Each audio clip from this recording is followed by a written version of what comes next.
میرے بھائیوں اور میرے بزرگوں، قرآن کیا کہتا ہے وہ تو دیکھو۔ نبی کو حکم دیا جا رہا ہے، یا ایھا النبی، اے میرے محبوب، قل لازواجک، آپ اپنی تمام بیویوں سے کہہ دیں۔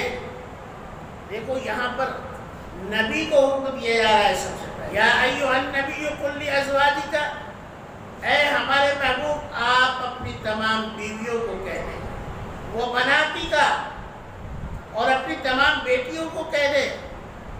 کیا کہہ دیں؟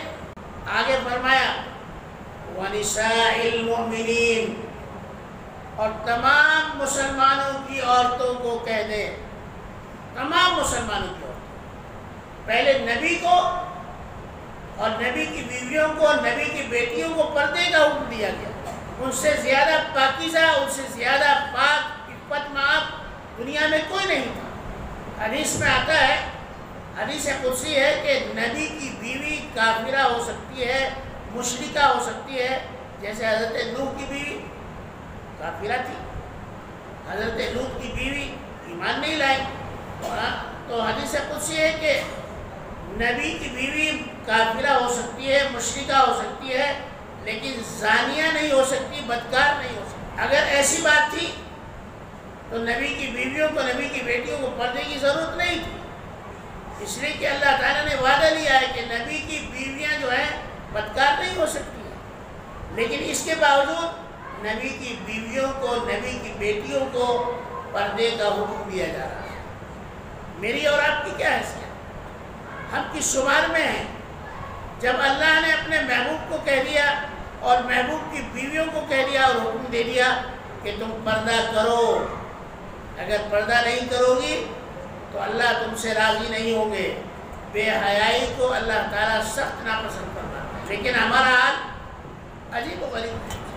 یہ آیت جب نازل ہوئی اور نبی کریم صلی اللہ علیہ وسلم نے فجر کی نماز میں اس کی تلاوت فرمائی، یا ایھا النبی قل لازواجک وبناتک ونساء المؤمنین، اے نبی اپنی تمام بیویوں سے اور اپنی تمام بیٹیوں سے اور تمام مسلمانوں کی عورتوں سے کہہ دو، یدنین علیہن من جلابیبہن، کہ وہ اپنے آپ کو لمبی اور بڑی چوڑی چادروں سے ڈھانپ لے، اور نیچے تک کہ ان کے پاؤں بھی اس میں نظر نہ آئے، اتنی چادر سے، ایسی چادر سے اپنے آپ کو ڈھانپ لے۔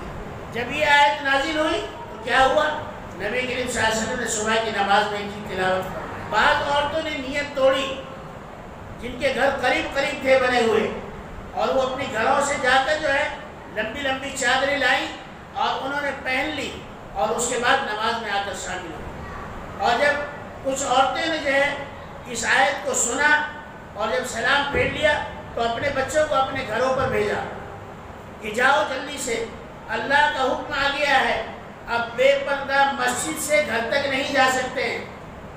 وہ بھی آدمی تھے میرے اور آپ کے، میرے آپ کے جیسے، ان کی عورتیں بھی ہماری آپ کی جیسی عورتیں تھیں، لیکن انہوں نے اس بات کو گوارا نہیں کیا۔ جب حکم آ گیا آسمان سے پردے کا تو اپنے بیٹوں کو، اپنے شوہروں کو کہا کہ جاؤ آپ گھر اور وہاں سے چادر لاؤ، ہم یہاں مسجد سے جب واپس ہوں گے تو چادر میں لپٹ کر ہم اپنے گھروں کو جائیں گے۔ میرے بھائیوں، یہ تھا نبی کا شعر۔ اور ہم جو ہیں بھائی ٹھیک ہے، ساری بات سن لی کہ جی ہاں، کہ غلط کیا ہے، صحیح کیا ہے، کیا کہ نہیں، پرنالا یہی گرے گا یہاں سے پہلے سے گرے گا۔ سب نے سمجھا دیا کسی آدمی کو، پرانی کہاوت ہے کہ بھئی دیکھو ادھر جو ہے اگر پانی گرے گا تو اتنے لوگوں کو نقصان ہوگا۔